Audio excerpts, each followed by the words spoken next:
The ST Chronicles continue. I had it in at Ford for 5 days this week. I think that's a new record for it, 5 days in the shop. The unfortunate part is the same way I dropped it off is the same way I picked it up, minus it got dirtier. I was trying, basically I have those two codes, the P0299 and then the P0456. I am convinced that the P0456 is related to the recall work that was not properly done on my ST. The reason they weren't able to properly handle that work is because there is the Ford Performance calibration on my ST.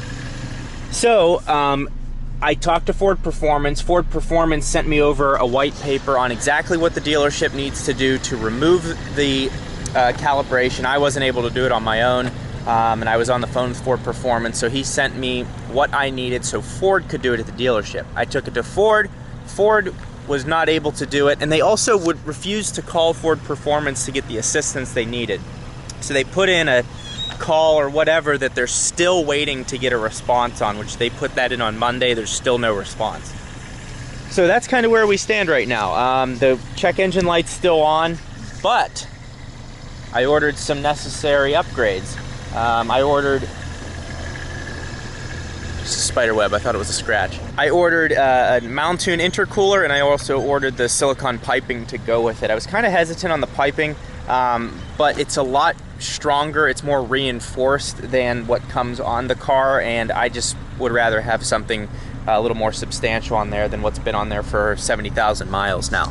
So that is the update on the ST. It's kind of a pain in the ass. Looks like a cat went over the hood here. If I ever see that cat, I will put its catnip near a wood chipper. But yeah, so pretty soon these vents will be gone. The active grill shutters will soon be gone because the milestone intercooler can't have any of that, so we'll have to, I don't know, we'll work on it. But yeah, I wanted to give you guys that update. Subscribe. Yeah, and we also hit 20,000 subscribers overnight. I was like, my subscribers were like kind of slowly growing, and I gained like 100 overnight, so we're over 20,000 subscribers. So thank you for the support.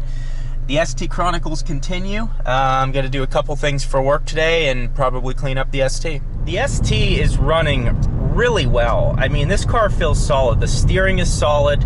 The shifting is solid. The suspension feels good. The sound system's working. Everything's working. It all feels really good. It accelerates well. It sounds good. There's no issues with the car. I need to get these check engine lights fixed, and getting the intercooler is definitely going to help produce max power for a longer amount of time, and especially being in Phoenix with how hot it gets, it's already in the hundreds. I think it's going to be a big help and just help reduce the stress on the motor.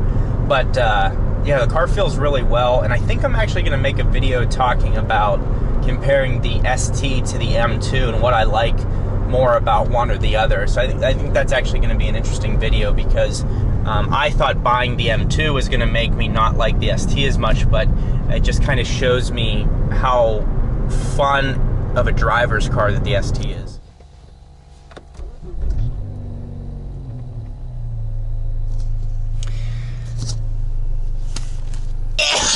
One thing I've learned during this quarantine is that I have curly hair. Look at this. Look like an Albanian. It's my roots. Yeah, I always had shorter hair, and my wife was like, your curly hair is so cute. I'm like, I don't have curly hair. She's like, yes, you do. So that was a discovery, self-discovery. I think I found myself now. I found my voice, and I'm not afraid to use it. Little hospital work there. This quarantine, I think what's scarier to me is not necessarily the outbreak. It is the fallout, the economic fallout that this is going to have on this country. It's pretty. We're not even touching the surface right now. It's not even really being felt yet.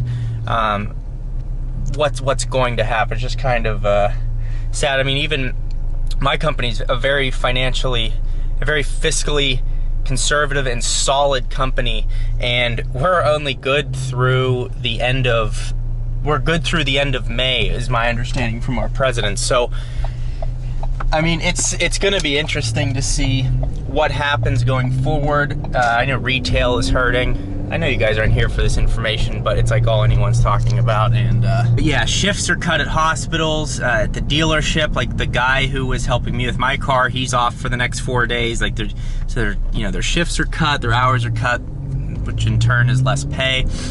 I don't know. It's going to be interesting to see how it all plays out. But I do think once the economy is back on its feet, it's going to go through the roof.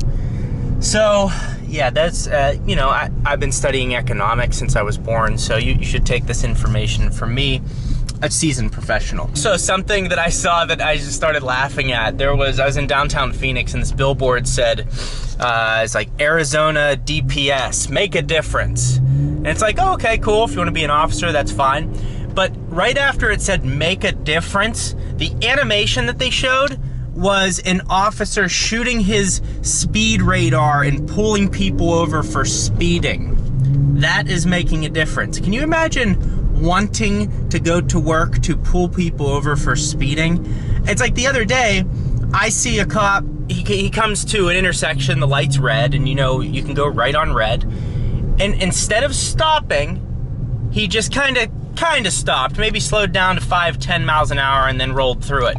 Now, I've been pulled over for doing the same exact thing at a stop sign. And I asked the officer when I was pulled over, he didn't give me a ticket or anything, it was in High Point, North Carolina. But I said, do you always stop at every single stop sign? And also I was going 5 miles an hour, I had it in first gear, looked around, nothing was coming, moved on.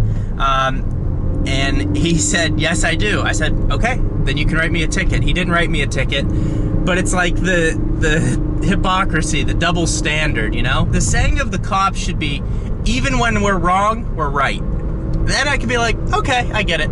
So we're at 70,000 miles. There's been 0 major issues with the ST, no major failures. Really the one thing that I like to point out that did happen was the radiator had a hole in it, but that was not something due to any factory defects. So the car has been great. It's very usable on a daily basis. It's fun to take into the canyons. There's a ton of tuning capability.